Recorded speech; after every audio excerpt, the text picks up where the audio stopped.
জানি না আমি ইউটিউবে আবার ইউসুফ সরদার মেরে দিলেন চিটপাটাং হয়ে পড়ে গেলেন। রেফারি জানিয়ে দিলেন খেলা শেষ। দর্শকরা কেউ মাঠে যাবে না, এখানেই থাকবে। এখান থেকে আমরা ট্রাইব্রেকার উপভোগ করব। 5 মিনিট করবো না দেখতে সুন্দরই দেওয়া হ্যাঁ 5 মিনিট করবো কেন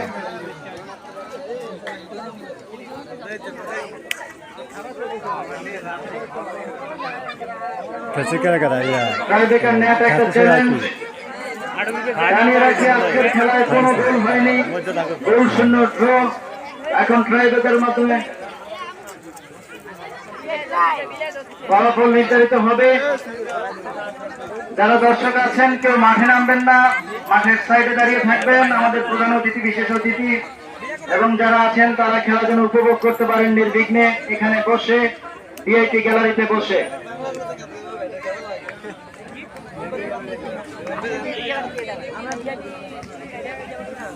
দুই দলের খেলোয়াড়রা প্রস্তুত। ভাগ্যের খেলা ট্রাইব্রেকার, খেলায় কেউই জয়লাভ করতে পারেনি। ভাগ্যকে কে বরণ করতে পারেন, কার মাথায় উঠবে সে সোনার মুকুট, সেটাই দেখার বিষয়।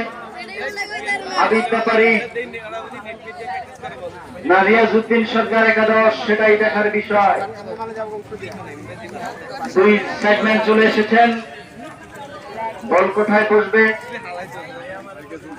রেফারি বুঝিয়ে দিচ্ছেন কিভাবে কি করতে হবে। একদল কয়টি করে কিক করবে আবুল ভাই?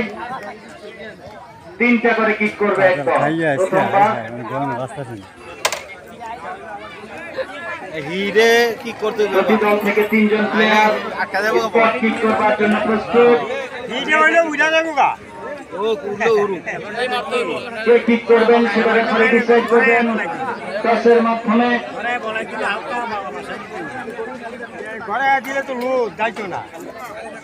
কিক করবার জন্য এগিয়ে এসেছেন, যদি ভুল না করি, ইউসুফ সরদার, সৈকত এবং তুহিন।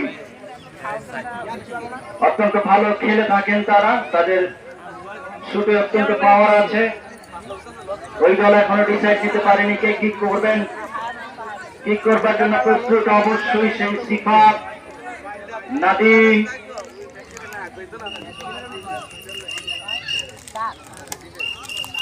সাকিব খান।